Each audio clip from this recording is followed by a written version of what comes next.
So now we have here the three nursing diagnoses of pancreatic cancer. The first one is acute pain related to the illness process, as well as unwanted outcomes of different cancer therapy methods. Acute pain provides a protective purpose to make the patient informed and knowledgeable about the presence of an illness. So we have the second nursing diagnosis is altered nutrition, less than body requirements related to hypermetabolism, side effects of chemotherapy, radiation, surgery, and emotional anguish.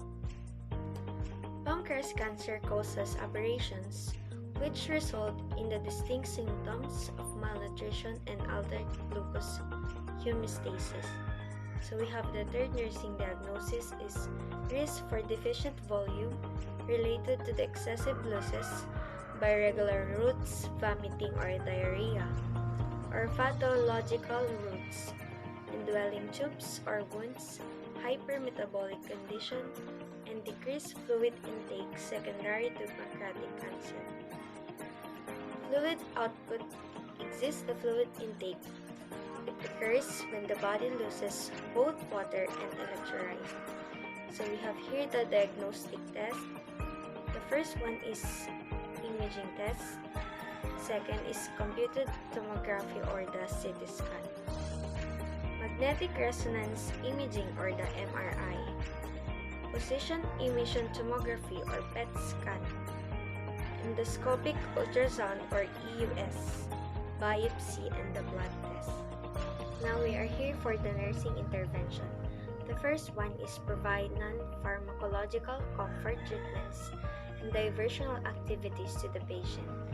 So non-pharmacological comfort treatments is without the use of medication. So to decrease fear, distress, anxiety, and to reduce pain and provide patient sense of control is the purpose of non-pharmacological comfort treatments. The second one is evaluate the patient and be mindful of any uncomfort side effects of specific treatments. So let's be aware of side effects so that it would relieve the patient or decide to go ahead with some treatments. So encourage the use of stress management strategies including relaxation, visualization, or alternative therapies and guided imagery. Stress management give us a range of tools to reset and calibration alarm systems to help our mind and body to adopt resilience. So the next one is observe the patient daily dietary intake. Encourage them to keep a food journal as directed. So taking the time to track daily food intakes brings us awareness to those overlooked eating habits. Next is encourage the patient to consume a high-calorie, nutrient-rich diet with plenty of fluids. Since when calorie intake is too low, you may not get all the nutrients your body needs. So next is examine for pallor, delay wound healing, patient's mucosal membrane. So pallor indicates there is a loss or decrease of blood flow to the skin and indicate the person giving through sudden shock or stress. Their blood is low on sugar or they have more serious chronic condition. Next is take the patient's weight, height, and triceps. Skin folds thickness measurements determine the amount of weight loss. Advise the patient to weigh himself every day as or directed. So this indicates to feel more motivation or motivated to achieve healthy lifestyle. Next one is provide the pancreatic cancer patient with IV fluids as needed. Aim of fluid therapy is to limit or prevent pancreatic necrosis. So necrosis is the death of body tissue. And lastly is monitor the patient vital signs. Evaluate the patient's capillary refill and critical pulses. So this allows for the prompt detection or delayed recovery or adverse events. So we have here the surgery management or or the Whipple procedure of pancreaticoduodenectomy. So the most common operation to remove a cancer in the head of the pancreas. During this operation, the surgeon removes the head of the pancreas and sometimes the body of the pancreas as well. Nearby structures such as a part of the small intestine, part of the bile duct, the gallbladder, lymph nodes near the pancreas, and sometimes part of the stomach are also removed. The remaining bile duct and pancreas are then attracted to the small intestine so that bile and digestive enzymes can still go into the small intestine. The end pieces of the small intestine or the stomach or small intestine are then reattached so that food can pass through the digestive tract or the gut. In order for us to easily understand the procedure, we have here a short video. As we discussed, the Whipple procedure or pancreaticoduodenectomy, it's a very complex procedure. And that is because we need to take the head of the pancreas out. And the head of the pancreas has very intrinsic relation with the intestine, or the first part that we call duodenum, as well as with the bile duct. The bile duct is really a pipe system that brings the bile that's produced on the liver into the intestine. Now, commonly, a tumor located on the head of the pancreas will obstruct this pipe system or bile duct. And when an obstruction of the bile duct occurs, the bile gets backed up into the liver and reabsorbed in the blood, and therefore you develop jaundice, what is the yellow color of the skin.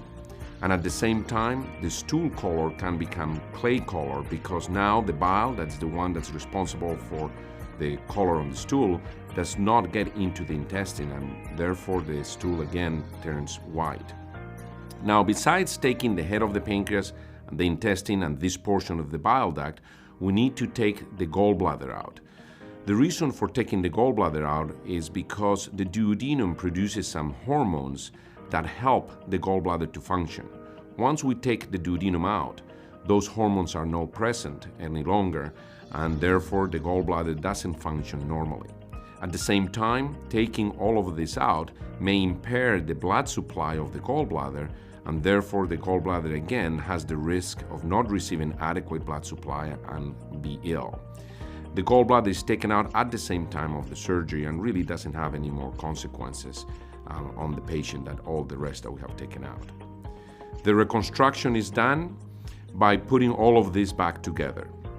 If we divided the pancreas here and we call this A, and we divided the bile duct and we call B, and we divided the intestine and we call C, if we take all of this out, we're going to end with this situation. The intestine is called C, the pancreas is called A, and the bile duct is B. We took this whole center part. We also divided the stomach past the area of the valve of the stomach at the first portion of the duodenum, and here we call D.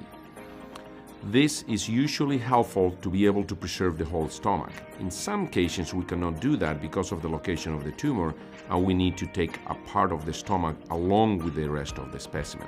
But in the majority of the patients, we're able to preserve the whole stomach.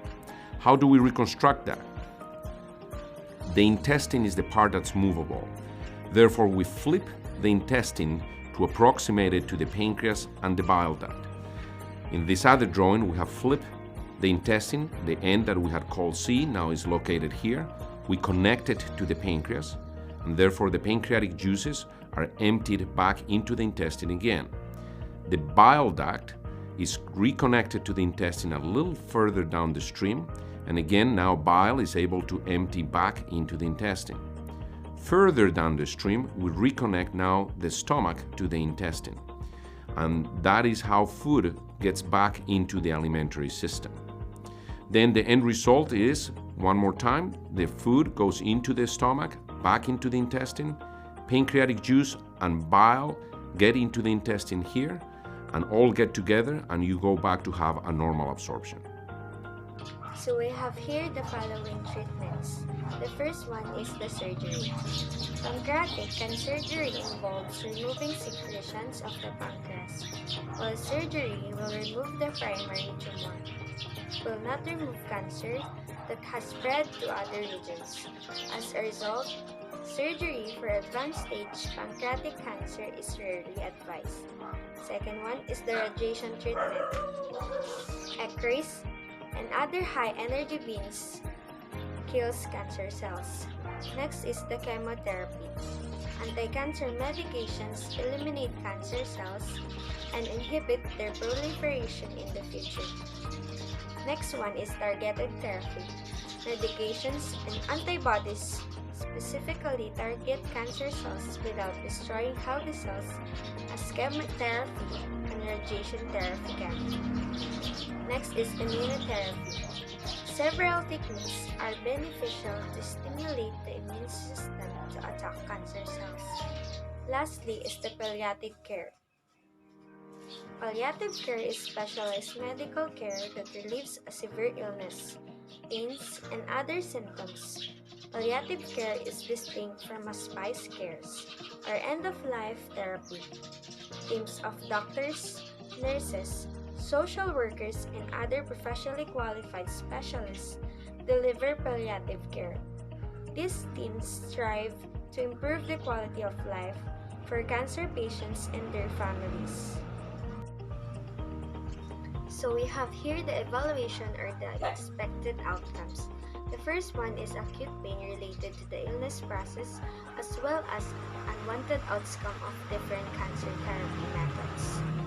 The patient will report maximum pain relief or control with minimum impairment with activities of daily living. It will adhere to the pharmaceutical regimen suggested. They will use relaxation strategies and diversional activities as directed for the unique situation. Second is the altered nutrition less than body requirements related to hypermetabolism, side effects of chemotherapy, radiation, surgery, and emotional anguish. So the patient will exhibit steady or progressive weight gain toward the goal, with laboratory levels normalized and be free of indications of malnutrition. They will particular in specialist initiatives to enhance nutritional intake and stimulate appetite. Lastly is the risk for deficit volume related to excessive loss by regular routes, vomiting or diarrhea, or pathological routes in vein tubes or wounds, hypermetabolic condition, and decreased fluid intake secondary to pancreatic cancer.